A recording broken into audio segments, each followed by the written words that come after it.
Hi hello welcome back to movie traveller 2022. ഇന്ന് നമ്മൾ കാണാൻ പോകുന്നത് 2025 പുറത്തിറങ്ങിയ ഒരു മലയാളം മിസ്റ്ററി ത്രില്ലർ ചിത്രമായ എക്കോയുടെ കഥയാണ്. മലയുടെ മുകളിൽ ഒറ്റയ്ക്ക് താമസിക്കുന്ന പ്രായമായ ഒരു സ്ത്രീ, അവർക്ക് കാവലായി പ്രത്യേക ബ്രീഡിലുള്ള കുറേ നായ്ക്കൾ, അവരെ നോക്കാൻ വരുന്ന പിയൂസ് എന്നൊരു ചെറുപ്പക്കാരൻ. ആ പ്രായമായ സ്ത്രീക്കും പിയൂസിനും പിന്നിലുള്ള നിഗൂഢതകൾ ഇതൊക്കെ വ്യക്തമാക്കുന്ന ഒരു ചിത്രമാണ് എക്കോ. ഇനി നേരെ കഥയിലേക്ക് പോകാം. 1980 കാലഘട്ടങ്ങളിലുള്ള ഒരു കഥയാണ് ചിത്രത്തിലുള്ളത്. ഒരു ലോഡ്ജിൽ താമസിക്കുകയാണ് മോഹൻ പോത്തൻ എന്നൊരാൾ. ഇത് അപ്പൂട്ടി, ഒരു ജീപ്പ് ഡ്രൈവറാണ്. കർണാടക ബോർഡറിലുള്ള ബ്രഹ്മഗിരിക്ക് നേരെ എതിരായുള്ള ഒരു കാട്ടുകുന്നിലേക്ക് പോകാനാണ് മോഹൻ പോത്തൻ അപ്പൂട്ടിയെ വിളിച്ചു വരുത്തിയിരിക്കുന്നത്. കുര്യച്ചൻ എന്നൊരു പഴയ സുഹൃത്തിന് അവിടെ കുറേ സ്ഥലമുണ്ട്. അവിടേക്കാണ് മോഹൻ പോത്തന് പോകേണ്ടത്. കുര്യച്ചൻ ഈ നായ്ക്കളെ ബ്രീഡ് ചെയ്യുന്ന ഒരാളാണ്. മോഹൻ പോത്തൻ കൊണ്ടുവന്ന ഒരു പ്രത്യേക പെട്ടിക്കുള്ളിൽ ഒരു നായയുണ്ട്. അതിനെയും കൂട്ടി രണ്ടാളും കൂടി കുര്യച്ചന്റെ സ്ഥലമായ ആ കാട്ടുകുന്നിലേക്ക് പോകുന്നു. കുര്യച്ചന് അവിടെ ഒരു 150 ഏക്കർ സ്ഥലമുണ്ട്. അതിന് ഒത്ത നടുവിലായി ഒരു വീടും. ആ കാട്ടുകുന്നിൽ ഒരു പ്രത്യേക ഇനം നായ്ക്കളുണ്ട്. അത് കുര്യച്ചൻ്റേതാണ്. പണ്ട് മലേഷ്യയിലുണ്ടായിരുന്ന ഇനമാണത്. കണ്ടാൽ തനി നാടൻ പട്ടി, പക്ഷേ ഒരു പ്രത്യേക മലേഷ്യൻ ബ്രീഡാണത്. മോഹൻ പോത്തനും കുര്യച്ചനും പണ്ട് ഈ ബ്രീഡിനെ കുറിച്ച് പഠിക്കാൻ മലേഷ്യക്ക് പോയിട്ടുണ്ട്.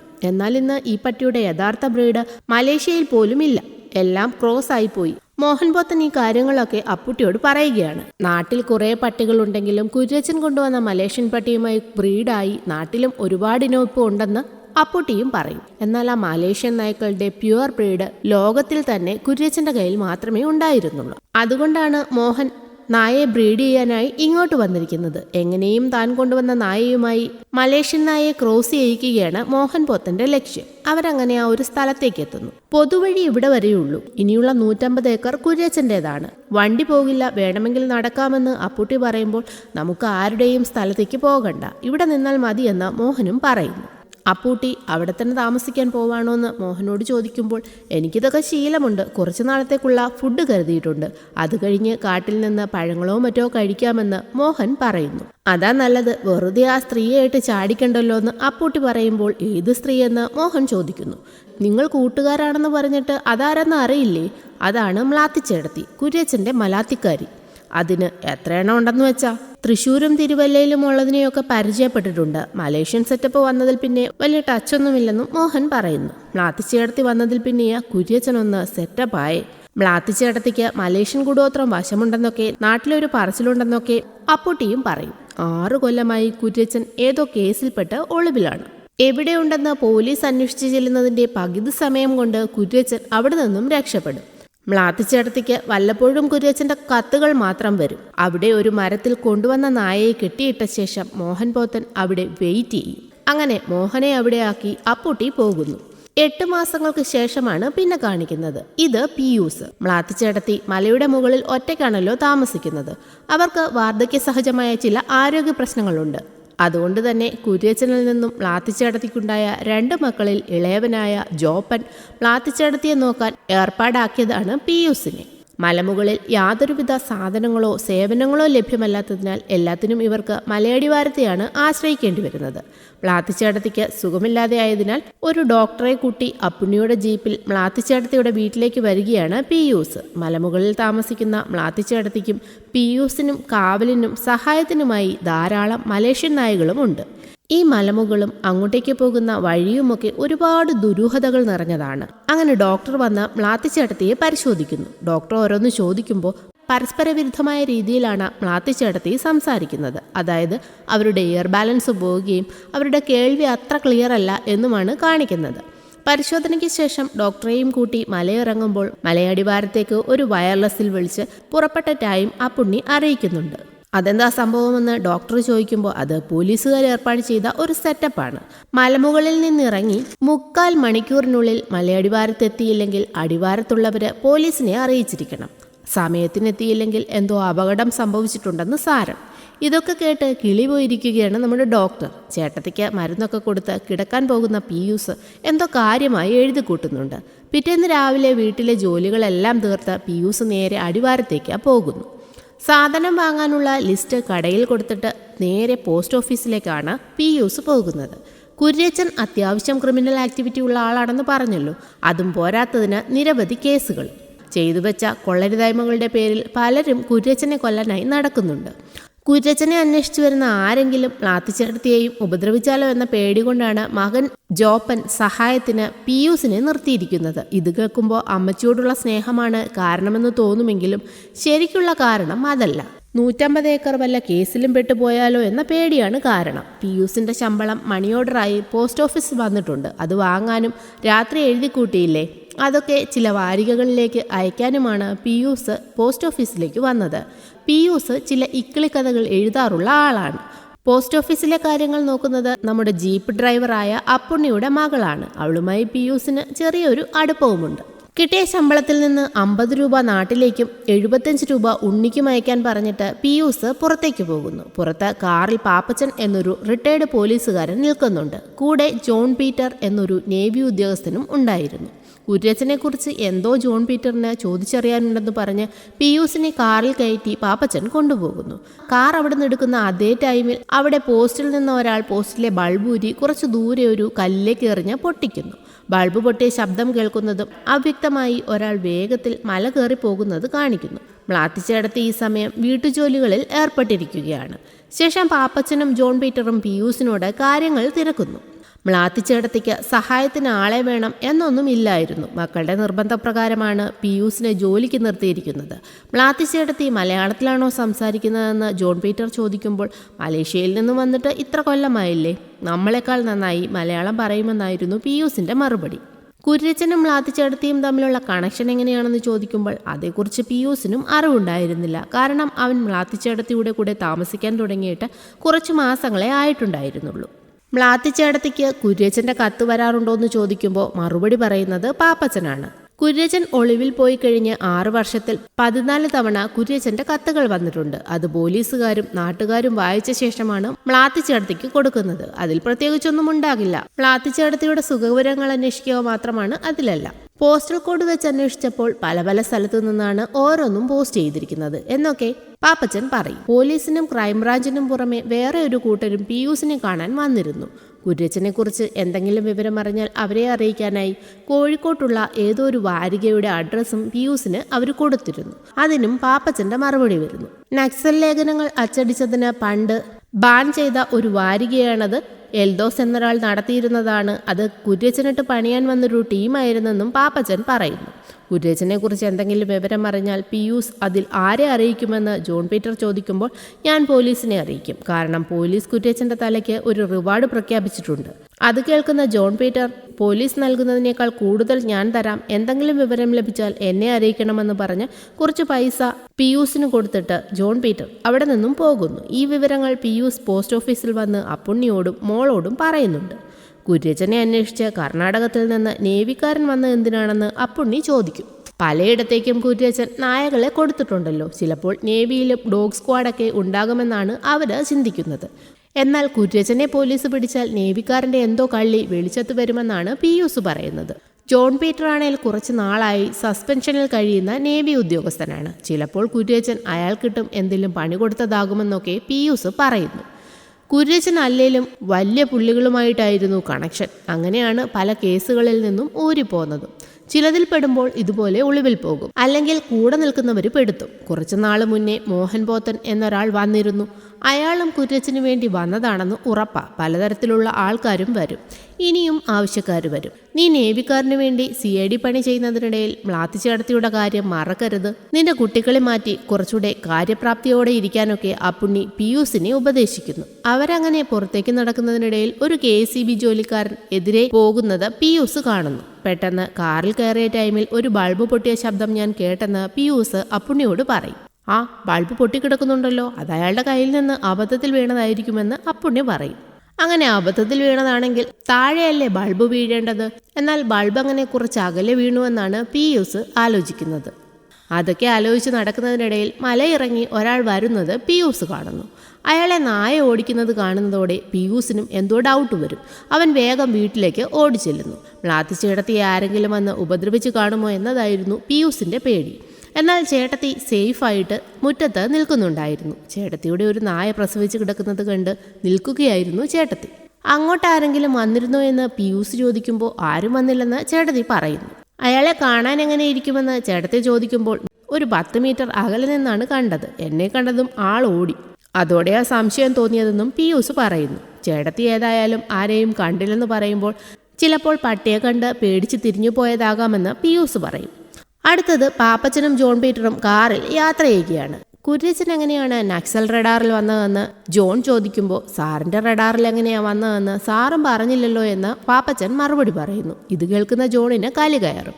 ഞാൻ കുറച്ച് സൗഹൃദപരമായി സംസാരിക്കുന്നത് കൊണ്ട് കൂടുതൽ ചോദ്യങ്ങൾ ചോദിക്കാമെന്ന് കരുതണ്ട, സൗകര്യമുണ്ടെങ്കിൽ മാത്രം ആൻസർ പറഞ്ഞാൽ മതിയെന്ന് ജോണും പറയുന്നു.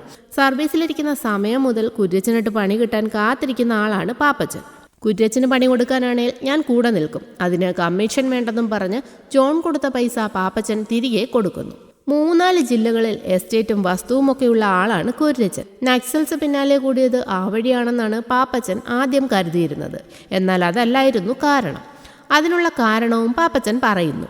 തായ്ശ്ശേരി പോലീസ് ആക്രമണം നടന്ന കാലത്ത് കക്കയം പോലീസ് ക്യാമ്പിൽ കുര്യച്ചൻ്റെ ചില അടുപ്പക്കാരായ പോലീസുകാരുണ്ടായിരുന്നു. നാട്ടിൽ വൃത്തികേട് കാണിച്ചു മടുക്കുമ്പോൾ പട്ടിയെയും കൊണ്ട് കുര്യച്ചൻ ഈ പോലീസ് ക്യാമ്പിലേക്ക് എത്തുന്നു. നക്സൽ കേസിൽപ്പെട്ട് കുറച്ചു പേരെന്ന് ക്യാമ്പിലുണ്ടായിരുന്നു. ഒരു സമയം ഒരാളെയും കൂട്ടി കുര്യച്ചൻ ഒരു മുറിയിലേക്ക് പോകും. പുറത്തുനിന്ന് പോലീസുകാർ ആ മുറി പൂട്ടും. ആ മുറിയിൽ കുര്യച്ചനും ആ ആളും പട്ടിയും മാത്രമാണ് ഉണ്ടായിരിക്കുക. കുര്യച്ചൻ അസാധ്യ ഡോക്ടറായിരുന്നു. കൂടെയുള്ളതോ പറയുന്നത് എന്തും ചെയ്യുന്ന പട്ടിയും. അകത്ത് എന്താ നടന്നതെന്ന് പട്ടിക്കും കുര്യച്ചനും ആ കൂടെയുള്ള ആളിനും മാത്രമേ അറിയൂ. അന്ന് പാപ്പച്ചനും അവിടെ ഡ്യൂട്ടിയിലുണ്ടായിരുന്ന ആളായിരുന്നു. അവരതിനെക്കുറിച്ചൊക്കെ സംസാരിച്ച് മുന്നോട്ട് പോകുന്നതിനിടയിൽ കാറിന് ബ്രേക്കില്ലെന്ന് ജോണിന് മനസ്സിലാകുന്നു. ബ്രേക്ക് കേബിൾ ആരോ അറുത്തതാണെന്ന് ജോൺ പറയും. എന്നാൽ അതിവിദഗ്ധമായി ഒരു മരത്തിലടിച്ച് ജോൺ കാറ് നിർത്തുന്നു. തലനാരിഴയ്ക്ക് ജീവൻ ലഭിച്ചുവെന്ന് മനസ്സിലാകുന്ന ജോണിന്റെ മുഖത്ത് വന്യമായൊരു ചിരി വരും. ജീവൻ രക്ഷപ്പെട്ടതുകൊണ്ട് തന്നെ പാപ്പച്ചനും കൂടെ ചിരിക്കും. അതോടെ കുര്യച്ചൻ അവിടെ എവിടെയോ ഉണ്ടെന്ന കാര്യം ജോണിനും ഉറപ്പാകുന്നു. അന്ന് രാത്രി ഉറങ്ങാൻ പോകുമ്പോൾ ചേടത്തിക്ക് മലേഷ്യൻ കൂടോത്രം വല്ലതും അറിയുമോ എന്ന് പിയൂസ് ചോദിക്കും. വർഷം കുറേ ആയില്ലേ, അറിയാമെങ്കിൽ തന്നെ അതൊക്കെ ഇപ്പോൾ ഓർമ്മയുണ്ടാകുമോ എന്ന് ചേടത്തി ചോദിക്കുന്നു.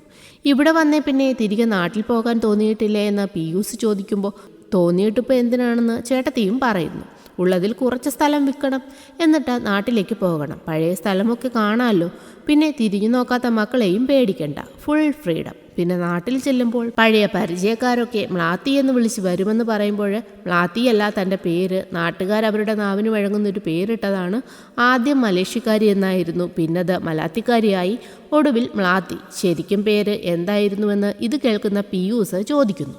കുര്യച്ചൻ മ്ലാത്തിയുടെ ചിത്രമെടുക്കുന്ന ഒരു ഓർമ്മ അവരുടെ മനസ്സിലേക്ക് അപ്പോൾ വരുന്നുണ്ട്. ആ ഫോട്ടോ ഇന്നും അവർ സൂക്ഷിക്കുന്നുണ്ട്. പിറ്റേന്ന് മ്ലാത്തിച്ചേടത്തിയുടെ വീട്ടിലേക്ക് അപ്പുണ്ണിയുടെ കൂടെ ഒരാൾ വരുന്നത് കണ്ട് അപ്പുണ്ണിയോട് ആരാന്ന് പിയൂസ് ചോദിക്കുന്നു. ശമ്പളം കൈനീട്ടി വാങ്ങിയാൽ മാത്രം പോരാ, അത് തരുന്നയാളെ അറിയുകയും കൂടി വേണമെന്ന് അപ്പുണ്ണി പറയുമ്പോഴാണ് അത് മ്ലാത്തിച്ചേടത്തിയുടെ ഇളയ മകനായ ജോപ്പനാണെന്ന് പിയൂസിന് മനസ്സിലാകുന്നത്. അമ്മച്ചിയുടെ സുഖവിവരം അന്വേഷിക്കാനൊന്നുമായിരുന്നില്ല ജോപ്പൻ്റെ വരവ്.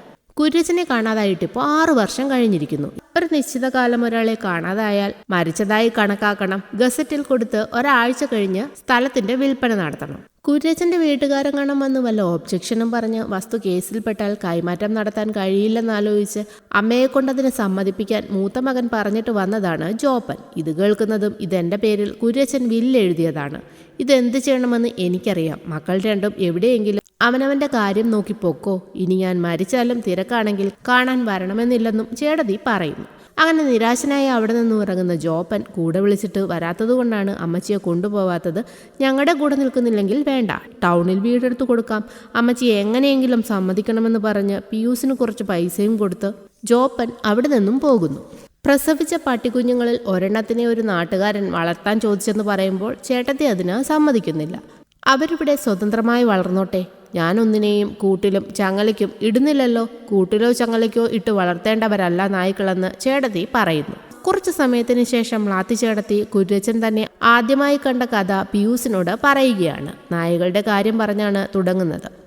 ചിലർ തോട്ടത്തിലും മറ്റും കാവലിനായി ഏർപ്പെടുത്തുന്ന ഒരു തരം മലേഷ്യൻ നായ്ക്കൾ ഉണ്ടായിരുന്നു. പണ്ട് മരപ്പണിക്കും തേയിലത്തോട്ടത്തിലേക്കും റബ്ബർ തോട്ടത്തിലേക്കുമൊക്കെ പണിക്ക് മദുരാശിയിൽ നിന്നും നാഗപട്ടണത്തിൽ നിന്നുമൊക്കെ കപ്പൽ മാർഗം പലരും മലേഷ്യയ്ക്ക് പോകുന്നത് പതിവായിരുന്നു.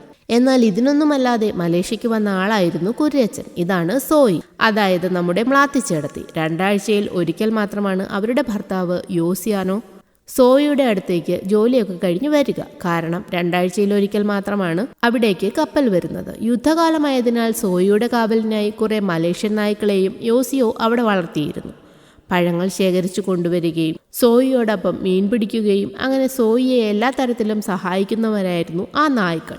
ഇത്തവണ സോയിയെ കാണാൻ വന്ന യോസിയോടൊപ്പം കുര്യച്ചനും മോഹൻ പോത്തനും ഉണ്ടായിരുന്നു. നായകളെക്കുറിച്ച് നേരിട്ട് പഠിക്കാനും അവയെ വാങ്ങാനുമാണ് കുര്യച്ചൻ്റെ വരവ്.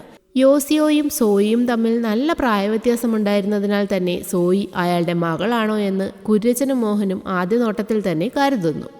വളരെ കുറച്ച് സൗകര്യത്തിൽ മാത്രമാണ് യോസിയോയും ഭാര്യയും അവിടെ താമസിച്ചിരുന്നത്. കുറച്ച് കാശൊക്കെ സമ്പാദിച്ച് ടൗണിലേക്ക് താമസം മാറിയ ശേഷം ഡോഗിൻ്റെ ബിസിനസ് ചെയ്ത് ജീവിക്കണമെന്നായിരുന്നു യോസിയോയുടെ ആഗ്രഹം. തലമുറകളായി ഡോഗ് ബ്രീഡേഴ്സ് ആയിരുന്നു യോസിയോയുടെ ഫാമിലി.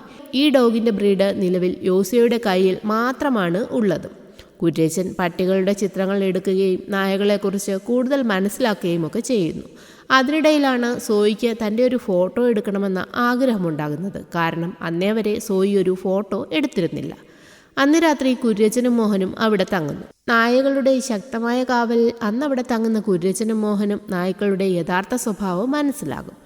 യുദ്ധകാലമായതിനാൽ രാജ്യം ഒട്ടും സേഫായിരുന്നില്ല. എങ്കിലും നായയുടെ കാവലിൽ യോസിയോയുടെ വീട് എന്തുകൊണ്ടും സേഫായിരുന്നു.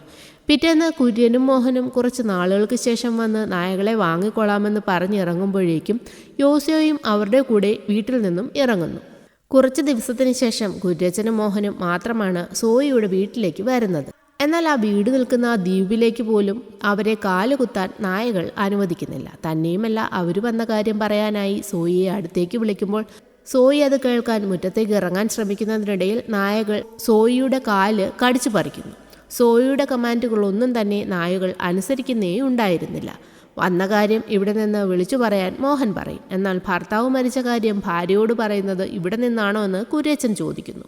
അതായത് യോസിയോ എങ്ങനെയോ മരിച്ചുവെന്ന കാര്യം സോയിയോട് പറയാനാണ് കുര്യച്ചനും മോഹനും അവിടേക്ക് വന്നിരിക്കുന്നത്. എന്നാൽ നായകൾ കടത്തിവിടാത്തത് കൊണ്ട് തന്നെ മോഹന് കലി കയറുന്നു. നമുക്ക് തിരിച്ചു പോകാമെന്ന് പറയുമ്പോൾ കുര്യച്ചൻ അതിന് സമ്മതിക്കുന്നില്ല. എന്നാൽ നിങ്ങൾ പറയുകയോ പറയാതിരിക്കുകയോ ചെയ്യും, ഞാൻ പോവുകയാണെന്നും പറഞ്ഞ് മോഹൻ അവിടെ നിന്നും പോകും. പക്ഷേ ആ നായകളുടെ നടുവിൽ സോയിയെ ഇട്ടിട്ട് പോകാൻ കുര്യച്ചന് മനസ്സ് വരുന്നില്ല. ആദ്യമായിട്ടാണ് നായകൾ അങ്ങനെ പെരുമാറിയെന്ന് ചേട്ടത്തി പിയൂസിനോട് പറയുന്നു. ചിലപ്പോൾ യോസിയോ പരിശീലിപ്പിച്ചിരിക്കുന്നത് അങ്ങനെയാവും. കാരണം കാലം അങ്ങനെയായിരുന്നു. ഒറ്റയ്ക്ക് സ്ത്രീകൾ താമസിക്കുന്ന വീടുകളിൽ പല അക്രമങ്ങളും നടന്നിരുന്നു. അങ്ങനെ പട്ടിയെ പേടിച്ച് കുര്യച്ചൻ ദിവസങ്ങളോളം മഞ്ഞും മഴയും സഹിച്ച് രാവും പകലും കടന്ന് സോയിക്ക് കാവലിരുന്നു. ഷിഫ്റ്റ് അടിസ്ഥാനത്തിൽ മാറി മാറി നായകളും കാവൽ നിൽക്കും. ഈ സമയം വീട്ടിനുള്ളിൽ നായ കടിച്ച് മുറിവ് പഴുത്ത ആകെ മരിക്കാറായ വല്ലാത്തൊരവസ്ഥയിലായിരുന്നു സോയി. സോയിയുടെ അവസ്ഥ മനസ്സിലാക്കുന്ന കുര്യച്ചൻ ഗത്യന്തരമില്ലാതെ തൻ്റെ തോക്കുപയോഗിച്ച് നായകളെ വെടിവെച്ച് കൊല്ലുന്നു. നല്ലൊരു വേട്ടക്കാരൻ കൂടിയായിരുന്ന കുര്യച്ചന് അതത്ര വലിയ കാര്യമായിരുന്നില്ല. ശേഷം സോയിയോട് യോസിയോ മരിച്ച കാര്യം പറഞ്ഞ ശേഷം അവിടെ അവശേഷിച്ച നായക്കുഞ്ഞുങ്ങളെയും സോയിയെയും കൂട്ടി കേരളത്തിലേക്ക് പോരുകയായിരുന്നു കുര്യച്ചൻ. ഇതെല്ലാം കേൾക്കുന്ന പിയൂസ് ഈ പറഞ്ഞ കാര്യങ്ങളെല്ലാം തന്നെ നേരെ വന്ന് ജോൺ പീറ്ററിനോടും പറയും. അപ്പുണ്ണിയും പാപ്പച്ചനും കൂട്ടത്തിലുണ്ട്. ഈ കഥയിലെ മോഹൻ പോത്തൻ തന്നെയാണ് കുര്യച്ചനെ അന്വേഷിച്ച് കാട്ടുകുന്നിലും വന്നതെന്ന കാര്യത്തിൽ പാപ്പച്ചനും ഡൗട്ടില്ലായിരുന്നു. അപ്പോഴാണ് അപ്പുണ്ണി മറ്റൊരു കാര്യം വെളിപ്പെടുത്തുന്നത്. അന്ന് മോഹൻ കാട്ടുകുന്നിൽ വന്നപ്പോൾ അയാളെ കാട്ടിൽ കൊണ്ടുവിട്ടത് അപ്പുണ്ണിയായിരുന്നല്ലോ. 3 ആഴ്ചയ്ക്ക് പകരം 4 ആഴ്ചയായിട്ട് മോഹൻ മലയിറങ്ങി വരാത്തതിനാൽ അപ്പുണ്ണി അയാളെ കൊണ്ടാക്കിയ സ്ഥലത്ത് ചെന്ന് നോക്കിയപ്പോൾ മരിച്ചു കിടക്കുന്ന നായയെയാണ് കാണുന്നത്. 2 ദിവസത്തിന് ശേഷം ക്ലിഫിൻ്റെ താഴെ നിന്ന് മോഹൻ പോത്തൻ്റെയും ശവം കിട്ടുന്നു. തലയിടിച്ച് വീണതാണ് മോഹൻ പോത്തൻ്റെ മരണകാരണം. ബോഡിക്ക് 3 ആഴ്ചത്തെ പഴക്കവുമുണ്ടായിരുന്നു. അതായത് അയാൾ ആ കാട്ടുകുന്നിൽ വന്നിട്ട് 1 ആഴ്ചയ്ക്ക് ശേഷം മരണപ്പെട്ടിരുന്നു. നായയുടെ ശവത്തിന് 1 ആഴ്ച പഴക്കം മാത്രമേ ഉണ്ടായിരുന്നുള്ളൂ. അത് പട്ടിണി കിടന്ന് മരിച്ചതാണെന്നും പാപ്പച്ചൻ പറയും. പിയൂസ് അവിടേക്ക് വരുന്നതിന് മുന്നേ നടന്ന കാര്യങ്ങളായിരുന്നു ഇതൊക്കെ. അപ്പുണ്ണി പറഞ്ഞ് കുറച്ചൊക്കെ അവനും അറിയാമായിരുന്നു. മോഹൻ്റെ മരണത്തിൽ കുര്യച്ചൻ എന്തെങ്കിലും പങ്കുണ്ടായിരിക്കുമോ എന്ന് ചോദിക്കുമ്പോൾ അത്ര വലിയ പ്രശ്നങ്ങളൊന്നും അവർക്കിടയിൽ ഉണ്ടായിരുന്നതായി തോന്നിയിട്ടില്ലെന്ന് അപ്പുണ്ണി പറയുന്നു. മ്ലാത്തിച്ചേട്ടത്തിക്കോ എന്ന് ചോദിക്കുമ്പോൾ മോഹൻ നിന്നിടത്ത് നിന്ന് ഒരുപാട് ദൂരമുണ്ട് മ്ലാത്തിച്ചേട്ടത്തിയുടെ വീട്ടിലേക്ക്. അവർ വീട് വിട്ട് എങ്ങോട്ടും പോകാറുമില്ലെന്നും അപ്പുണ്ണി പറയുന്നു. അവർക്കെന്തോ കൂടോത്രം വശമുണ്ടെന്നല്ലേ പറയാറ്, അപ്പോൾ നേരിട്ട് പോകണമെന്നില്ലല്ലോ എന്ന് ജോണും പറയുന്നു. വിശദീകരിക്കാൻ പറ്റാത്ത ഓരോ കാര്യങ്ങൾക്ക് നാട്ടുകാർ കണ്ടുപിടിക്കുന്ന ഒരു സൂത്രമല്ലേ ഈ കൂടോത്രം, അല്ലാണ്ട് ഈ കാലത്ത് എന്ത് കൂടോത്രമെന്ന് അപ്പുണ്ണിയും പറയും. അതെന്താ വിശദീകരിക്കാൻ പറ്റാത്ത കാര്യമെന്ന് ജോൺ ചോദിക്കും. അത് കാട്ടുകുന്നിലുള്ള പട്ടികളുടെ കാര്യം തന്നെയാണ്. പരിചയമില്ലാത്ത ആരെങ്കിലും മല കയറാൻ തുടങ്ങിയാൽ ഓരോ 100 അടി കഴിയുമ്പോഴും പെട്ടെന്നൊരു നായ കാട്ടിൽ നിന്നും മുന്നിൽ വന്ന് പ്രത്യക്ഷപ്പെടും. ചിലപ്പോൾ കുറച്ച് പേടിപ്പിക്കുകയും ചെയ്യും. പേടിയുള്ളവർ തിരികെ പോരും. ഇനിയും ധൈര്യമുള്ളവർ മുന്നോട്ട് പോകും. എന്നാൽ അടുത്ത 100 അടി കഴിയുമ്പോൾ അടുത്ത നായ വരും. അങ്ങനെ കുറേ ചെക്ക് പോസ്റ്റ് കഴിഞ്ഞു വേണം കുര്യച്ചൻ്റെ വീടെത്താൻ. ഇതൊക്കെ കേട്ട് അമ്പരന്ന് നിൽക്കുകയാണ് ജോൺ. ഇങ്ങനെയൊക്കെ തന്നെയാണോ എന്ന് പിയൂസിനോട് ചോദിക്കുമ്പോഴും അതേന്ന് തന്നെയായിരുന്നു അവൻ്റെ മറുപടി. അടുത്ത ദിവസം മലയടിവാരത്തിൽ സാധനം വാങ്ങാൻ വരുന്ന പിയൂസിൻ്റെ അടുത്തേക്ക് അവിടെയുള്ളൊരു തടിപ്പണിക്കാരനായ സോമൻ വന്ന് നാട്ടിലേക്കെങ്ങും പോകാറില്ലേ എന്ന് ചോദിക്കുന്നു. അവനത് മൈൻഡ് ചെയ്യാതെ മുന്നോട്ട് പോകുമ്പോൾ ഒരു തടിലോറിക്കാരനായ സുകുമാരൻ പിയൂസിന്റെ അടുത്തേക്ക് വന്ന്, നീ നാട്ടിലേക്കൊന്നും പോകാറില്ലേ? തടിയുമായി കഴിഞ്ഞ ദിവസം പിയൂസിന്റെ നാടായ കോന്താഴത്തേക്ക് അവർ പോയിരുന്നതായും 2 ദിവസം ഫുൾ പിയൂസിനെ കുറിച്ച് അന്നാട്ടിൽ അന്വേഷിച്ചിട്ടും അങ്ങനൊരാൾ അവിടെ ഉള്ളതായി ആർക്കും അറിയില്ല. അങ്ങനെ പിയൂസ് ഫേക്കാണെന്ന് അവർക്ക് മനസ്സിലായതായൊക്കെ സുകുമാരൻ പിയൂസിനോട് പറയുന്നു. നീ മ്ലാത്തിച്ചേടതിയുടെ കാല് തിരുമാൻ വന്നതല്ലെന്ന് ഞങ്ങൾക്കറിയാം. 100 പേര് കുര്യച്ചനെ കൊല്ലാൻ നടക്കുന്നുണ്ടെങ്കിൽ 100 കാരണങ്ങളും ഉണ്ടാകും. കുര്യച്ചനെ കണ്ടെത്താൻ കഴിഞ്ഞ തവണ ഒരു സഹായം ചോദിച്ചപ്പോൾ നീ ചെയ്തില്ല. നിന്നെക്കുറിച്ചെല്ലാം ഞങ്ങൾ അറിഞ്ഞ സ്ഥിതിക്ക് ഇത്തവണ സഹായം ചോദിക്കുമ്പോൾ പറ്റില്ലെന്ന് നീ പറയില്ലെന്നൊക്കെ പിയൂസിനെ സുകുമാരൻ ഭീഷണിപ്പെടുത്തുന്നു. പോലീസുകാര് കുര്യച്ചനെ പൊക്കുന്നതിനു മുമ്പ് ഞങ്ങൾക്ക് അവനെ കിട്ടണം, അല്ലെങ്കിൽ അവൻ കാശെറിഞ്ഞ് രക്ഷപ്പെടും. നീയും കുര്യച്ചനെ കൊല്ലാൻ വന്നതാണെന്നറിയാം. നമ്മൾ ഒരുമിച്ച് നിന്നാൽ കാര്യം നടക്കുമെന്നൊക്കെ സുകുമാരൻ പറയും. ഒന്നും പറയാതെ മുന്നോട്ട് നീങ്ങുന്ന പിയൂസിനോട് ആ മോഹൻ പോത്തനെ കൊന്നതും നീ തന്നെയാണോടാ എന്ന് സുകുമാരൻ കളിയാക്കി ചോദിക്കുന്നു. അവിടെ നിന്ന് നടന്നു നീങ്ങുന്ന പിയൂസിന്റെ ചില ഓർമ്മകളാണ് പിന്നീട് കാണിക്കുന്നത്. മോഹൻ പോത്തൻ ചിത്രത്തിന്റെ തുടക്കത്തിൽ ഒരു ലോഡ്ജിൽ താമസിക്കുന്നതായി കാണിച്ചില്ലേ? അതേ ഹോട്ടലിൽ മറ്റൊരു മുറിയെടുത്ത് പിയൂസും താമസിക്കുന്നുണ്ടായിരുന്നു. മോഹനെ വാച്ച് ചെയ്യാനായിട്ടായിരുന്നു അങ്ങനെ ചെയ്യുന്നത്. അപ്പുട്ടി വന്ന് മോഹനെ കൂട്ടിക്കൊണ്ടുപോകുന്നതും മലയടിവാരത്തിൽ അയാൾ ടെന്റ് കെട്ടി താമസിക്കുമ്പോഴുമൊക്കെ പിയൂസ് മോഹന്റെ പുറകെ തന്നെ ഉണ്ടായിരുന്നു. ബൈനോക്കുലറിലൂടെ ക്ലിഫിന് മുകളിൽ നിന്ന് നോക്കുന്ന മോഹന്റെ പിന്നാലെ പമ്മി നിൽക്കുന്ന പിയൂസിന്റെ സാന്നിധ്യം മനസ്സിലാക്കുന്ന മോഹൻ ആഴം കണ്ടാൽ തലകറങ്ങുന്ന ടൈപ്പാണെങ്കിൽ ഇങ്ങോട്ട് പോരണ്ട, 300 അടി താഴ്ചയുണ്ടെന്ന് വളരെ മയത്തിൽ പിയൂസിനോട് പറയുന്നു. ലോഡ്ജിലും തോടിനരികിലുമൊക്കെ പിയൂസിന്റെ സാന്നിധ്യം മനസ്സിലാക്കിയ മോഹൻ പിയൂസിന്റെ അറ്റാക്ക് പ്രതീക്ഷിച്ചിരിക്കുകയായിരുന്നു. ഇത്ര ചാൻസ് കിട്ടിയിട്ടും എന്നെ ഒന്നും ചെയ്യാത്ത സ്ഥിതിക്ക് എന്നെയും കുര്യച്ചനെയും ഒന്നിച്ച് പണിയാൻ വന്നതാവും. പക്ഷേ ഞങ്ങൾ ഒന്നിച്ചുള്ള കേസെല്ലാം കുര്യച്ചൻ കാശ് കൊടുത്ത് നേരത്തെ തന്നെ ഒതുക്കിയതാണല്ലോ. പിന്നെ ഏത് കേസാടാ നിൻ്റെയെന്നൊക്കെ മോഹൻ ചോദിക്കുമ്പോൾ, ഒരാളെ മാത്രം കിട്ടിയിട്ട് കാര്യമില്ലല്ലോ, ഒരുത്തൻ വഴി അടുത്തവനെ കിട്ടുമോയെന്ന് നോക്കട്ടെ എന്നാണ് പിയൂസ് പറയുന്നത്. അതൊക്കെ അങ്ങ് പണ്ട് 4-5 കൊല്ലം ജയിലിൽ കിടക്കാനുള്ള വക എനിക്കുണ്ടാക്കി തന്നിട്ടാണ് അവൻ മുങ്ങിയത്. അയാൾക്ക് ഒരാളെ ശത്രുവാക്കാൻ അധിക സമയമൊന്നും വേണ്ട. നമ്മൾ പോലും അറിയാതെ നമ്മളെക്കൊണ്ട് അയാൾക്ക് ആവശ്യമായ കാര്യങ്ങൾ അയാൾ ചെയ്തെടുക്കും. നമ്മൾ വിചാരിക്കുന്നത് നമ്മൾ ചെയ്യുന്നതൊക്കെ നമ്മുടെ തീരുമാനമാണെന്നാകും. പെട്ട് കഴിയുമ്പോഴാ അറിയുക എന്നൊക്കെ പറയുന്ന മോഹനോട് അയാൾ എവിടെയുണ്ടെന്ന് പിയൂസ് ചോദിക്കുന്നു. 20 വർഷം മുമ്പ് ഒരു ഫോറസ്റ്റ് ഓഫീസറെ പണിഞ്ഞ കേസിൽ നിന്ന നിൽപ്പിൽ കുര്യച്ചൻ ഒളിവിൽ പോയി. കേസ് സെറ്റിൽമെൻ്റ് ആക്കിയ ശേഷമാണ് പിന്നെ കുര്യച്ചൻ പൊങ്ങുന്നത്. എത്ര ചോദിച്ചിട്ടും അന്ന് ഒളിച്ചിരുന്ന സ്ഥലം കുര്യച്ചൻ പറഞ്ഞില്ല. ഒരിക്കൽ അറിഞ്ഞേ തീരുവെന്ന് നിർബന്ധം പിടിച്ചപ്പോൾ ഈ കാണുന്ന മലനിരകളിൽ എവിടെയോ ഒരു ഗുഹയുണ്ട്. ആ ഗുഹയ്ക്കുള്ളിൽ 24 മണിക്കൂർ കുടിക്കാൻ നീരുറവ കിട്ടും. പുറത്ത് കാവലിനും കാട്ടിൽ നിന്ന് പഴങ്ങൾ പറിച്ചു കൊടുക്കാനും ട്രെയിൻഡ് ആയിട്ടുള്ള നായകൾ.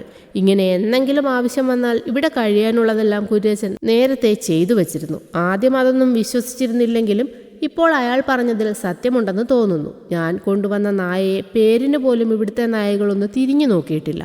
ആ നായകൾ വഴിതെറ്റാതെ കമാൻഡ് ചെയ്യാനൊരു മാസ്റ്റർ ഉള്ളതുകൊണ്ടാണ് അങ്ങനെ. അതുതന്നെയാണ് കുര്യച്ചൻ ഇവിടെ ഉണ്ടെന്നുള്ളതിനുള്ള തെളിവ്. അവരങ്ങനെ കുര്യച്ചനെ കുറിച്ച് സംസാരിച്ചുകൊണ്ട് നായയെ കെട്ടിയിട്ടിരിക്കുന്നിടത്തേക്ക് വരുന്നു. കുര്യച്ചനെ ഒറ്റയ്ക്ക് വീഴ്ത്താമെന്ന് നീ വിചാരിക്കേണ്ട, പക്ഷെ നമ്മൾ ഒരുമിച്ച് നിന്നാൽ അത് സാധിക്കും.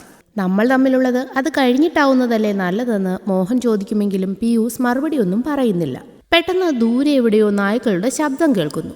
മോഹൻ ബൈനോക്കുലറും എടുത്ത് ക്ലിഫിന് മുകളിലേക്ക് ഓടുന്നു. പുറകെ പിയൂസും. നിമിഷങ്ങൾക്കകം പാഞ്ഞു വരുന്ന കുര്യച്ചന്റെ 2 നായ്ക്കൾ 300 അടി താഴ്ചയിലേക്ക് മോഹനെ ചവിട്ടിത്തള്ളിയിടുന്നു. ഇതൊക്കെ ആലോചിച്ചിരിക്കുന്ന പിയൂസ് കുറച്ച് പാല് കാച്ചി ചേട്ടത്തിക്ക് കൊണ്ടുകൊടുക്കും. ഈ സമയം പിയൂസിനെ കുറിച്ച് ജോൺ ഒരു അന്വേഷണം നടത്തിയിരുന്നു. അങ്ങനെ അന്വേഷിച്ചറിഞ്ഞ വിവരങ്ങൾ ജോൺ പാപ്പച്ചനോട് പറയുന്നു. പിയൂസിന് മണി ഓർഡറായി വരുന്ന ശമ്പളം അവൻ 2ആയി വീതിക്കുകയാണ് ചെയ്യുന്നത്. ഒരു പങ്ക് പിയൂസിനെ അവിടേക്ക് ജോലിക്കായി ഏർപ്പാട് ചെയ്ത ഉണ്ണി എന്നൊരാൾക്ക്, മറ്റേത് പിയൂസിന്റെ കുടുംബത്തിലേക്ക്. ശരിക്കും ആ പിയൂസേ അല്ല ഇവിടെ നിൽക്കുന്ന പിയൂസ്. ഒറിജിനൽ പിയൂസിനും പിയൂസിനെ ഏർപ്പാട് ചെയ്തവനും കമ്മീഷൻ കൊടുത്തിട്ടാണ് പിയൂസ് എന്ന പേരിൽ ആ പയ്യൻ ഇവിടെ നിൽക്കുന്നത്. പേൾ വ്യൂ മർഡർ കേസിന്റെ വിചാരണ ടൈമിൽ മുങ്ങിയ ഒരു പ്രതിയുണ്ടായിരുന്നു, ഒരു മണികണ്ഠൻ. പിന്നീട് ആ കഥ സിനിമയായിരുന്നു. ആ സിനിമയുടെ പ്രൊഡ്യൂസർമാരെ ചെന്ന് കണ്ട് സിനിമയുടെ പ്രോഫിറ്റ് ഷെയർ വാങ്ങിയ ആളാണ് ഈ മണികണ്ഠൻ. മണികണ്ഠന്റെ ലക്ഷണങ്ങൾ കേട്ടിടത്തോളം അത് പിയൂസ് തന്നെ ആകാനാണ് സാധ്യത. എന്നാൽ അത് കൺഫേം ചെയ്യാൻ മണികണ്ഠന്റെ ഫോട്ടോയോ മറ്റ് തെളിവുകളോ ഒന്നും തന്നെ ഉണ്ടായിരുന്നുമില്ല. അങ്ങനെ അത് വെരിഫൈ ചെയ്യണമെങ്കിൽ അപ്പൂട്ടിയിൽ നിന്ന് തുടങ്ങാം. കാരണം അവിടെ പിയൂസുമായി ഏറെ അടുപ്പമുള്ളത് അപ്പൂട്ടിക്കാണെന്ന് പാപ്പച്ചനും പറയും. ഈ സമയം പിയൂസ് കാച്ചിവെച്ച പാല് കുടിക്കാൻ തുടങ്ങുന്ന ചേട്ടത്തി അതിൽ നിന്നും കുറച്ച് ഉറുമ്പുകൾ കൊഴിച്ചു കൊടുത്ത് അവ കഴിച്ചിട്ട് ഒന്നും സംഭവിക്കുന്നില്ല എന്ന് കണ്ട ശേഷമാണ് അവരത് കുടിക്കുന്നത്. അവർക്ക് പിയൂസിനെ പൂർണ്ണമായും വിശ്വാസമുണ്ടായിരുന്നില്ല എന്നതിന്റെ തെളിവാണത്. അടുത്ത സീനിൽ സുകുമാരന്റെയും സോമന്റെയും കൂടെ ചേർന്ന് കുര്യച്ചനെ പിടിക്കാനുള്ള തന്ത്രങ്ങൾ മെനയുന്ന പിയൂസിനെയാണ് കാണിക്കുന്നത്. കുറച്ചു ദിവസം ചേട്ടത്തിയെ അവിടെ നിന്ന് മാറ്റി നിർത്താമോ എന്ന് സുകുമാരൻ ചോദിക്കുമെങ്കിലും അവരെ അവിടെ നിന്ന് മാറ്റിയിട്ട് ഒരു കാര്യവുമില്ല. ആ വീടും പരിസരവും മുഴുവൻ ഞാൻ അരിച്ചു പറക്കിയതാണ്. കുര്യച്ചൻ എവിടെയുണ്ടെന്ന് കഴിഞ്ഞ 4-5 മാസമായിട്ട് തിരയാത്ത സ്ഥലമില്ലെന്ന് പിയൂസും പറയും. ഈ സമയം ജോണും പാപ്പച്ചനും കൂടി മോഹൻ ബോത്തൻ താമസിച്ചിരുന്ന ലോഡ്ജിൽ ചെന്നൊരു അന്വേഷണം നടത്തുന്നുണ്ട്. 203 നമ്പർ റൂമിൽ മോഹനും 208 നമ്പർ റൂമിൽ ഒരു പയ്യനും തങ്ങിയിരുന്നതായി ലോഡ്ജുകാര് പാപ്പച്ചനോട് പറയുന്നു. മോഹൻ വെക്കേറ്റ് ചെയ്ത ദിവസം തന്നെ ആ പയ്യനും വെക്കേറ്റ് ചെയ്തതായും പാപ്പച്ചൻ ജോണിനോട് വന്ന് പറയുന്നു. പറഞ്ഞു കേട്ടിടത്തോളം അത് പിയൂസ് തന്നെ ആവാനാണ് സാധ്യതയെന്നൊക്കെ പാപ്പച്ചൻ ജോണിനോട് പറയും. മോഹൻ ബോത്തൻ പറഞ്ഞ് അവിടെ ഏതോ ഒരു ഗുഹയിലാണ് കുര്യച്ചൻ എന്ന് മനസ്സിലാകുന്നത് കൊണ്ട് തന്നെ അവിടെയൊക്കെ മൂവരും ചേർന്ന് തപ്പാമെന്ന് ഈ സമയം സുകുമാരനും സോമനും പിയൂസും കൂടി തീരുമാനിക്കുന്നു. പ്രധാനമായും ശ്രദ്ധിക്കേണ്ടത് നായകളെയാണ്. അതുങ്ങൾക്ക് എന്തെങ്കിലും ഡൗട്ട് തോന്നിയാൽ പിന്നെ മുന്നോട്ട് പോകാൻ അവർ സമ്മതിക്കില്ല. അനുഭവമുള്ള ആളാണല്ലോ സുകുമാരനെന്ന് പിയൂസ് പറയും. അപ്പോഴാണ് ചിത്രത്തിന്റെ തുടക്കത്തിൽ മലയിറങ്ങി വരുന്ന ഒരാളെ കണ്ട് പിയൂസ് പുറകെ ഓടുമ്പോൾ അയാൾ ഓടി രക്ഷപ്പെടുന്നത് കാണിച്ചില്ലേ, അത് സുകുമാരനാണെന്ന് പിയൂസിനും നമ്മൾക്കും മനസ്സിലാകുന്നത്. പിയൂസ് അത് പറയുന്നത് കേട്ട് ശരിക്കും സുകുമാരനും ഞെട്ടും. കാരണം പിയൂസിനാളെ മനസ്സിലായിട്ടില്ലെന്നാണ് അതുവരെ സുകുമാരൻ കരുതിയിരുന്നത്. അങ്ങനെ ഇരിക്കും ഒരു ദിവസം അപ്പൂട്ടി കർണാടകത്തിൽ ചെന്ന് ഒരു കത്ത് പോസ്റ്റ് ചെയ്യുന്നതായി ജോണും പാപ്പച്ചനും കാണുന്നു. അപ്പൂട്ടിയെ ചോദ്യം ചെയ്യുമ്പോൾ കുര്യച്ചൻ ഒളിവിൽ പോകുന്നതിന് മുമ്പ് കുറെ കത്തുകൾ എഴുതി അപ്പൂട്ടിയെ ഏൽപ്പിച്ചിരുന്നു. ഒളിവിൽ നിൽക്കുന്ന കാലാവധി നീളുകയാണെങ്കിൽ കുറച്ച് മാസങ്ങൾ ഇടവിട്ട് സോയിക്കും മറ്റുമായി ആ കത്തുകൾ പോസ്റ്റ് ചെയ്യാനും കുര്യച്ചൻ പറഞ്ഞേൽപ്പിച്ചതായി അപ്പൂട്ടി ജോണിനോട് പറയുന്നു. കുര്യച്ചൻ എവിടെയുണ്ടെന്ന് അപ്പൂട്ടിയോട് ചോദിക്കുമെങ്കിലും അറിയില്ലെന്ന അയാളുടെ മറുപടി കേട്ട് കലി കയറുന്ന ജോൺ അപ്പൂട്ടിയെ നന്നായി ഉപദ്രവിക്കുന്നു. അതോടെ 6 വർഷങ്ങൾക്ക് മുമ്പ് കുര്യച്ചനെ അവസാനമായി കണ്ട ആ ദിവസം അപ്പൂട്ടി ജോണിനോട് പറയുകയാണ്.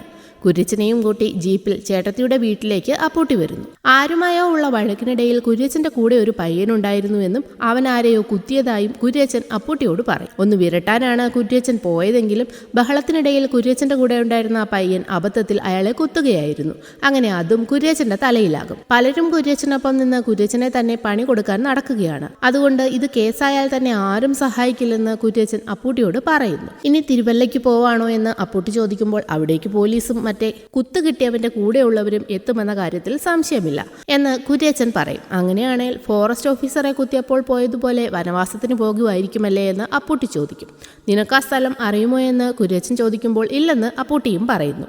അത് നീ അറിയണ്ട, പറയിപ്പിക്കാൻ വരുന്നവർക്ക് ഒരു മയവും കാണില്ല. അതുപോലെ ഉപദ്രവിച്ചാൽ ചിലപ്പോൾ നീ ആ സ്ഥലം പറഞ്ഞു പോകുമെന്ന് പറയുന്ന കുര്യച്ചൻ നേരെ മ്ലാത്തിച്ചേടത്തിയുടെ വീട്ടിലേക്ക് കയറി പോകുന്നു. തുണിയും കുറച്ച് സാധനങ്ങളുമായി തിരികെ വരും. തോവാൽപ്പെട്ടി വരെ ഞാൻ തന്നെയാണ് കൊണ്ടാക്കിയതെന്നും അപ്പൂട്ടി ജോണിനോട് പറയും. ശേഷം തമ്മിൽ കണ്ടിട്ടില്ലെന്നും അപ്പൂട്ടി പറയുന്നു. കുര്യച്ചൻ പറഞ്ഞ പയ്യൻ ഏതാണെന്ന് ചോദിക്കുമ്പോൾ ഇടയ്ക്ക് പയ്യൻ എന്ന് പറഞ്ഞിട്ടുള്ളതല്ലാതെ അവനെക്കുറിച്ച് മറ്റൊന്നും പറഞ്ഞു കേട്ടിട്ടില്ല. കുര്യച്ചന്റെ അടുത്ത കൈയാണെന്ന് മാത്രം അറിയാമെന്നും അപ്പൂട്ടി പറയുന്നു. ശേഷം പാപ്പച്ചനും ജോണും മല കയറി ചേട്ടത്തിയെ കാണാനായി വരും. നായകൾ പതിവ് പോലെ തടസ്സം നിൽക്കുമെങ്കിലും ചേട്ടത്തി വന്ന് നിർദ്ദേശം കൊടുക്കുന്നത് കൊണ്ട് തന്നെ നായകൾ പിൻവാങ്ങുന്നു. പിയൂസിനെ കുറിച്ച് ചോദിച്ചറിയാനാണ് ഇവർ വന്നിട്ടുള്ളത്. കുര്യച്ചന്റെ മിസ്സിംഗ് കേസ് അന്വേഷിക്കാൻ വന്ന പുതിയ സാറാണെന്നാണ് എന്നാൽ ജോണിനെ ചേട്ടത്തിക്ക് പാപ്പച്ചൻ പരിചയപ്പെടുത്തുന്നത്. പിയൂസ് എവിടെന്ന് ചോദിക്കുമ്പോൾ നാട്ടിൽ പോയെന്ന് ചേട്ടത്തി പറയും. പിയൂസ് ശരിക്കും ഈ സമയം സുകുമാരന്റെയും സോമന്റെയും കൂടെ കുര്യച്ചനെ തപ്പി മലകൾ കയറി ഇറങ്ങുകയായിരുന്നു. അമ്മയ്ക്ക് മോഹൻ ബോത്തനെ പരിചയമുണ്ടോ, അയാൾ ഇവിടെ വന്നിട്ടുണ്ടോ എന്നൊക്കെ ജോൺ ചോദിക്കുമ്പോൾ അറിയാം, ഒരു തവണ വന്നിട്ടുണ്ടെന്ന് ചേട്ടത്തി പറയും. 5-6 കൊല്ലം മുമ്പ് അയാൾ ഇവിടെ വന്നിരുന്നു. കുറച്ചു മാസങ്ങൾക്ക് മുൻപ് അടുത്തുള്ള കൊക്കയിൽ നിന്ന് അയാളുടെ ശവം കിട്ടിയതായി പോലീസ് പറഞ്ഞറിയാമെന്നും ചേട്ടത്തി പറയും. നായകളെ ബ്രീഡ് ചെയ്യാൻ ഇത്രയും സാഹസം കാണിച്ചൊക്കെ ആരെങ്കിലും വന്ന് താമസിക്കുമോ എന്ന് ജോൺ ചോദിക്കും. അവരുടെ കാര്യങ്ങളൊക്കെ അങ്ങനെയാ, ഓരോ രീതികളല്ലേ എന്ന് ചേട്ടത്തി പറയുന്നു. മോഹൻ പോത്തനും കുര്യച്ചനും തമ്മിൽ എന്താ ഇത്ര വലിയ കണക്ഷൻ എന്ന് ജോൺ ചോദിക്കുമ്പോൾ അതൊന്നും എന്നോട് പറഞ്ഞിട്ടില്ല, പറഞ്ഞാൽ തന്നെ എനിക്കതൊന്നും മനസ്സിലാകില്ല എന്നും ചേട്ടത്തി പറയും. പിന്നീട് അവര് രസത്തിലല്ലാതായ കാര്യം എന്താണെന്ന് ചോദിക്കുമ്പോൾ എന്തോ പോലീസ് കേസാണെന്ന് ചേട്ടത്തി പറയും. ഞാൻ കേട്ടത് കുര്യച്ചൻ പോത്തനെ പെടുത്തിയതാണെന്ന് പാപ്പച്ചൻ പറയുന്നു. ആയിരിക്കാം, ജയിലിൽ പോയത് പോത്തന എന്നുവെച്ച് ആരാരെയാ പെടുത്തിയതെന്നൊന്നും പറയാനൊക്കത്തില്ല എന്ന് ചേട്ടത്തി പറയും. ചേട്ടത്തിയുമായി കുര്യച്ചൻ എങ്ങനെയാണെന്ന് ചോദിക്കുമ്പോൾ സാധാരണ പോലെയാണെന്ന് അവർ പറയുന്നു. തമ്മിൽ വഴക്കൊന്നുമില്ലേ എന്ന് ജോൺ ചോദിക്കും. സാറ് ചോദിച്ചു വരുന്നത് ഞാൻ കുര്യച്ചനെ കൊന്നോ എന്നല്ലേ? ഞാൻ കുര്യച്ചനെ കൊന്നിട്ടില്ലെന്നും പോലീസുകാര് ഇത് പണ്ട് കുറേ ചോദിച്ചിട്ടുണ്ട്, ഞാൻ അങ്ങനെ കൊന്നിട്ടില്ലെന്ന് ചേട്ടത്തി എടുത്തു പറയുന്നു. ഇത് കേട്ട് ഒരമ്പരപ്പോടെ ചേട്ടത്തിയെ നോക്കി നിൽക്കുകയാണ് ജോണും പാപ്പച്ചനും. ഈ സമയം മൂവർ സംഘം മലകൾ കയറി ഇറങ്ങി ഒരു പരുവമായിരുന്നു. അങ്ങനെ അലയുന്നതിനിടയിൽ പട്ടികളെക്കുറിച്ചും അവർ സംസാരിക്കുന്നുണ്ട്. ആദ്യമായി പിയൂസ് വീട്ടിൽ വന്ന ദിവസം നായകൾ അവനെ നിലം തൊടിച്ചിട്ടില്ലായിരുന്നു. നായകളെ ഭയന്ന് ഒരു മരത്തിന് മുകളിൽ കയറി 2 ദിവസമാണ് അവൻ ഇരുന്നത്. അന്ന് ചേട്ടത്തിക്ക് ശ്വാസം മുട്ടൽ വന്ന് ആശുപത്രിയിലായിരുന്നു. 2 ദിവസത്തിന് ശേഷം ചേട്ടത്തി വന്ന് പട്ടികളെ മാറ്റിയിട്ടാണ് പിയൂസ് മരത്തിന് മുകളിൽ നിന്ന് ഇറങ്ങുന്നത്. അങ്ങനെ പട്ടികൾ പെരുമാറിയിട്ടുണ്ടെങ്കിൽ അതുങ്ങളെ ട്രെയിൻ ചെയ്തിരിക്കുന്നത് അങ്ങനെയാവും. അതിനർത്ഥം കുര്യച്ചൻ ഇവിടെ തന്നെയുണ്ട് എന്നാണ്. അതുകൊണ്ട് ഇതിനൊരു തീരുമാനമായിട്ട് ഞാനിവിടെ നിന്ന് പോകൂ എന്ന് അന്ന് ഞാൻ ആ മരക്കൊമ്പിലിരുന്ന് ഉറപ്പിച്ചതാണെന്നൊക്കെ പിയൂസ് പറയുന്നു. ഇത് കേട്ട് സുകുമാരനും സോമനും ചിരിക്കും. വീണ്ടും ജോൺ പോത്തൻ വന്ന ദിവസം കുര്യച്ചൻ എവിടെയായിരുന്നെന്ന് ചോദിക്കുമ്പോൾ നിങ്ങളൊക്കെ കെട്ടിയോളോട് പറഞ്ഞിട്ടാണോ എവിടെയെങ്കിലും പോകുന്നത്? പറഞ്ഞാൽ തന്നെ നേരായിരിക്കണമെന്നുമില്ലല്ലോ എന്ന് ചേട്ടത്തി പറയും. പോത്തൻ വന്ന് കുര്യച്ചനുണ്ടോ എന്ന് തിരക്കിയിട്ട് പോയെന്ന് പറയുന്ന ചേട്ടത്തി പോത്തൻ വന്ന ദിവസത്തെ ഓർമ്മകളിലേക്കാണ് പിന്നീട് പോകുന്നത്. ആകെ ഭ്രാന്ത് പിടിച്ച പോലെയാണെന്ന് പോത്തൻ വീട്ടിൽ വന്ന് എല്ലായിടവും കുര്യച്ചനെ തിരക്കുന്നത്. ചേട്ടത്തി അവിടെയില്ലെന്ന് പറഞ്ഞിട്ടും അയാൾ ഓരോ മുറിയും അരിച്ചു പറക്കും. അയാളുടെ സകല തിണ്ണത്തരത്തിനും കൂട്ടുനിന്നിട്ടും അയാൾ എനിക്കിട്ട് പണി തന്നു.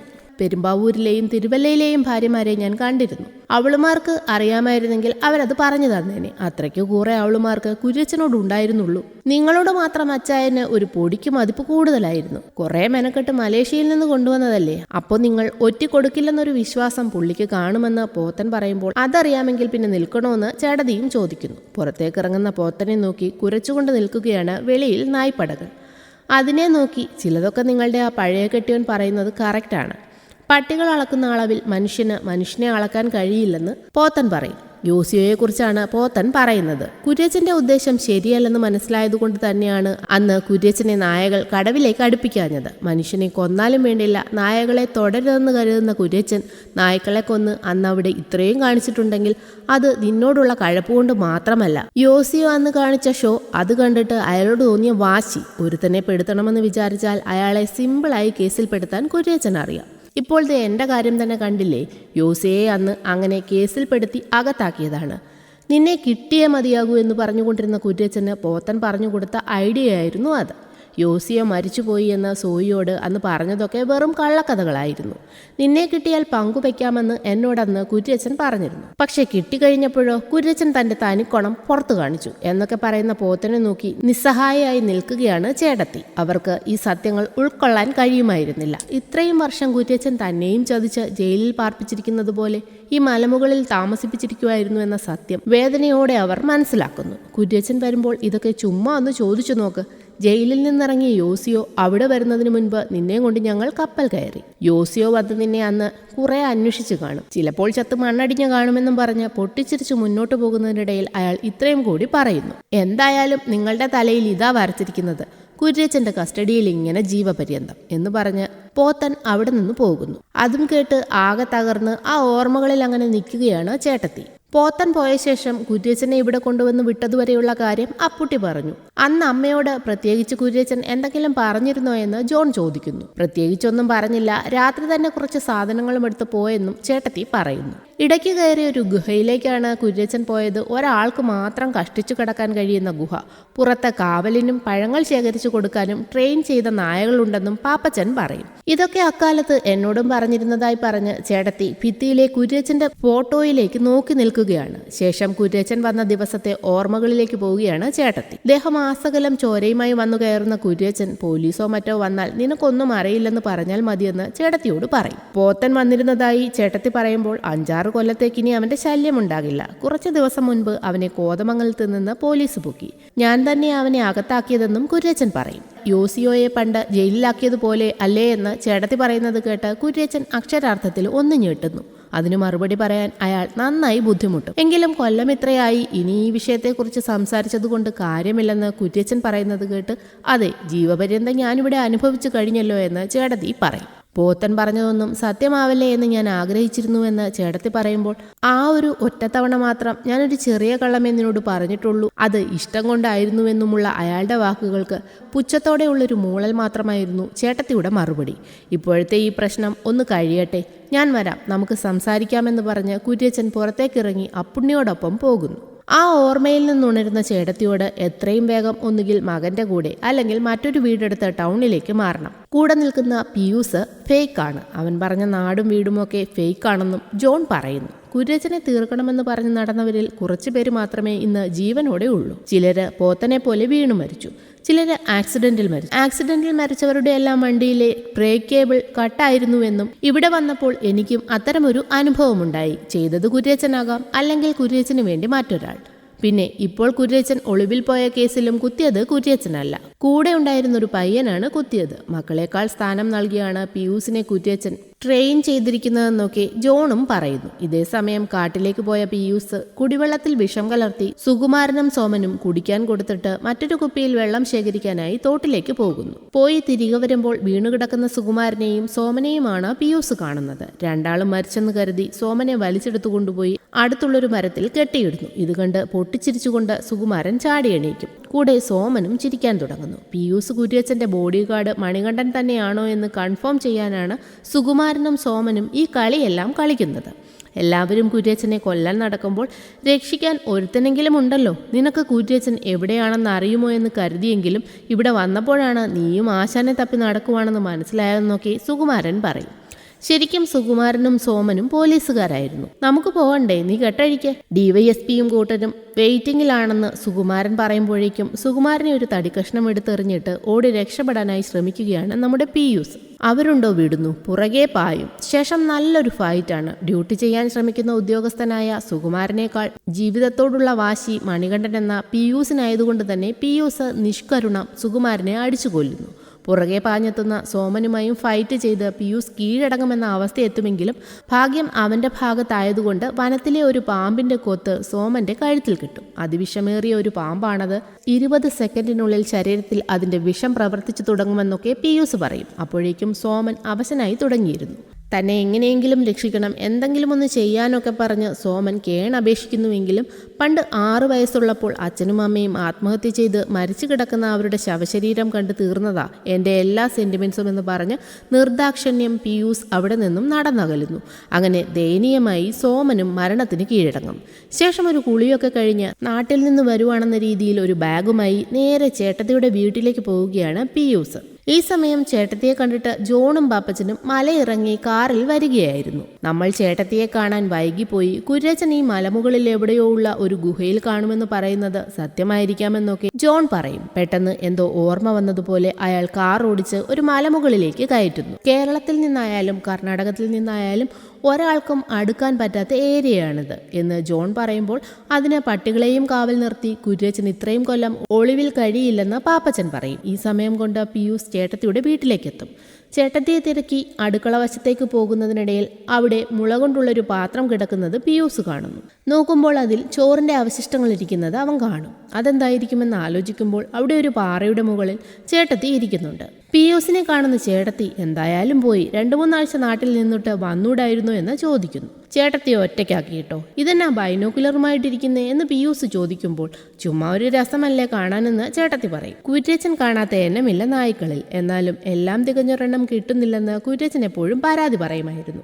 എന്നാലും ലക്ഷണമൊത്ത ഒരെണ്ണത്തിനെ കിട്ടിയാൽ പരിശീലിപ്പിച്ചെടുക്കാം എന്നെപ്പോഴും കുര്യച്ചൻ പറയുമായിരുന്നു എന്ന് ചേട്ടത്തി പറയും. എന്നിട്ട് പരിശീലിപ്പിക്കാൻ കിട്ടിയോ എന്ന് പിയൂസ് ചോദിക്കുമ്പോൾ ഇല്ലെന്നാ കരുതിയിരുന്നത്, നീ ആരാണെന്ന് അറിയും വരെ എന്ന് ചേട്ടത്തി പറയും. അത് കേൾക്കുന്ന പിയൂസ് ചെറുതായൊന്ന് ഞെട്ടും. എങ്കിലും അവൻ ചേട്ടത്തിയെ നോക്കി പുഞ്ചിരിക്കുന്നു. മക്കൾ പോലും കുര്യച്ചൻ ഇത്രയും വില കൊടുത്തിട്ടില്ലെന്ന് ചേട്ടത്തി പറയുമ്പോൾ കൂറുള്ള പട്ടികളും ഉണ്ടെന്ന് പിയൂസ് എന്ന മണികണ്ഠൻ പറയും.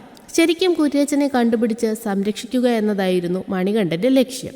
എത്ര നാളിങ്ങനെ തങ്ങാമെന്നാ കരുതുന്നതെന്ന് ചേട്ടത്തി ചോദിക്കുമ്പോൾ വന്ന കാര്യം നടക്കുന്നത് വരെയെന്ന് മണികണ്ഠൻ പറയും. എന്നെ എന്തെങ്കിലും ചെയ്യാമെന്ന വിചാരം മനസ്സിലുണ്ടോ എന്ന് ചേട്ടത്തി അവനോട് ചോദിക്കും. കാരണമുണ്ടാകുന്നത് വരെ ഇല്ലെന്ന് അവൻ മറുപടിയും പറയും. ശേഷം ചേട്ടത്തിയോട് ചില നായ്ക്കൾക്ക് ഒറ്റ മാസ്റ്ററാ ചേട്ടത്തി എന്ന് മണികണ്ഠൻ പറയുന്നു. ഈ ഒരു അവസരത്തിലാണ് ചില കാര്യങ്ങൾ ജോണിനും മനസ്സിലാകുന്നത്. പിയൂസിനെ അന്വേഷിച്ചാണ് അവർ ചേട്ടത്തിയുടെ വീട്ടിൽ ചെന്നതെങ്കിലും അവർക്ക് ആവശ്യമായ എല്ലാ ചോദ്യത്തിനുമുള്ള ഉത്തരം അവിടെ ഉണ്ടായിരുന്നുവെന്ന് ജോൺ പാപ്പച്ചനോട് പറയും. പിയൂസ് ആദ്യമായി ചേട്ടത്തിയുടെ വീട്ടിൽ ചെന്ന ദിവസം മരത്തിൽ കയറിയത് അവനായിട്ടാണെങ്കിലും ഇറങ്ങാൻ ചേട്ടത്തിയുടെ സഹായം വേണ്ടി വന്നു. അതുപോലെ തന്നെ നമ്മൾ വീട്ടിൽ ചെന്നപ്പോഴും ചേട്ടത്തിയോടുള്ള നായകളുടെ അനുസരണാശീലം നമ്മൾ കണ്ടതാണ്. ഈ സമയം കൈകളിലിരിക്കുന്ന ബൈനോക്കുലർ എടുത്ത് മലനിരകളിലേക്ക് നോക്കുന്ന ചേട്ടത്തിയെ കാണുന്നതും മണികണ്ഠന്റെ മനസ്സിൽ എന്തോ ചില കാര്യങ്ങൾ കത്തുന്നുണ്ട്. സാറിന്റെ സംശയമൊക്കെ ഓക്കെ, പക്ഷേ ഇത്രയും കാലമൊന്നും ഒരു കാരണവശാലും കുര്യച്ചൻ ഒരു ഗുഹയ്ക്കകത്തൊന്നും കഴിയാൻ പോണില്ലെന്ന് പാപ്പച്ചൻ തറപ്പിച്ചു പറയും. കയറിയത് കുര്യച്ചൻ സ്വന്തമായിട്ടായിരിക്കും, അത് കുറച്ച് ദിവസത്തേക്കുമായിരിക്കും. എന്നാൽ അയാൾക്ക് കാവലിന് അയാൾ നിർത്തിയ നായകൾ അയാളുടെ കൺട്രോളിൽ അല്ലെങ്കിലോ?